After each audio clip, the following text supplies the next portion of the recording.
बिस्मिल्लाहिर्रहमानिर्रहीम। आज हम बात करेंगे एक इंतहाई ज़रहीन तरीन काजी की। काजी अबुल हुसैन बिन उकबा कहते हैं कि मेरे चचा की बेटी निहायत दौलतमंद और अमीर थी। मैंने उससे शादी कर ली और उसके माल से इस्तेफादा करने लगा। माल की बदौलत मैंने खुफिया तौर पर एक और शादी कर ली। उधर किसी शख्स ने मेरी पहली बीवी को बता दिया कि मैंने दूसरी शादी कर ली है। बस फिर क्या था, घर में तूफान आ गया। मेरी बीवी सख्त नाराज हुई। उसने मुझसे कहा कि देखो, तुम मेरी दौलत इस्तेमाल करते थे, आज के बाद तुम ऐसा नहीं कर सकोगे। मैं तुम्हारे घर नहीं रहना चाहती। तुम्हारे लिए एक ही रास्ता है कि या मुझे रखो, मुझे रखना चाहते हो तो उसे फौरन तलाक दो।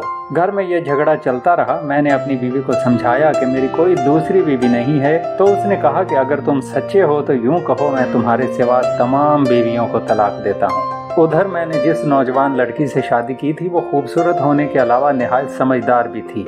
अब मैं दो कश्तियों का सवार था। पहली बीवी मेरी चचाजाद और निहायत अमीर थी मगर मुझको पसंद न थी, और दूसरी बीवी गरीब मगर समझदार थी। मैं घर में लड़ाई नहीं चाहता था।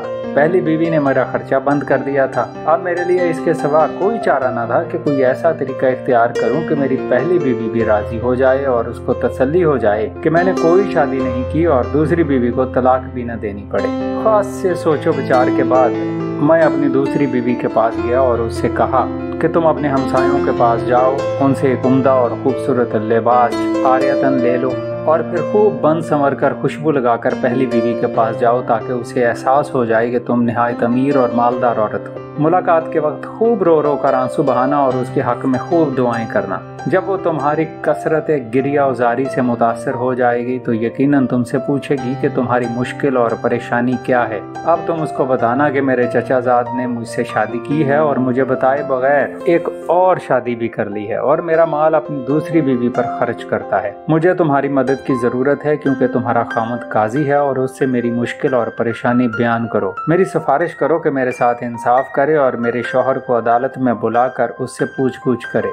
जब वो तुम्हारी बात सुनकर तुम्हें मेरे पास लेकर आएगी तो मामला मैं खुद संभाल लूंगा। मेरी तदबीर निहायत कामयाब रही। मेरी हिदायत के मुताबिक मेरी नई बीवी ने निहायत खूबसूरत लिबास से बेतन किया और एक मालदार औरत के रूप में हमारे घर आई। मैं उस वक्त घर पर ही था। उसने आते ही जोर जोर से रोना शुरू कर दिया। मेरी पुरानी बीवी ने उसके आंसू पूछे, उसे चुप कराया, उसकी दिलजोई की और कहा, बहन बताओ तुम्हारा क्या मसला है। कहा कि बहन बताओ तुम्हारा मसला क्या है, क्यों रो रही हो। उसने मेरे कहे हुए अल्फाज दोहरा दिए कि बहन मेरा शौहर काजी तो तुम्हारे शौहर से भी बदतर है, वो मुझे भी धोखे में रखकर शादी किए हुए है। ये कहकर वो मेरी नई बीवी का हाथ पकड़े हुए गुस्से में मेरी मजलिस में आई और कहने लगी, इस बदनसीब बीबी का हाल भी मेरे ही जैसा है, इसकी बात सुनो और इसके साथ इंसाफ करो। मैंने नई बीवी से पूछना शुरू किया, क्या बात है, क्या शिकवा लेकर आई हो। उसने जो कुछ सिखाया पढ़ाया गया था वो अर्ज किया। मैंने उससे पूछा, क्या तेरे चचा के बेटे यानी तेरे शौहर ने तुम्हारे सामने इतराफ किया है कि उसने दूसरी शादी कर रखी है। उसने कहा, नहीं अल्लाह की कसम,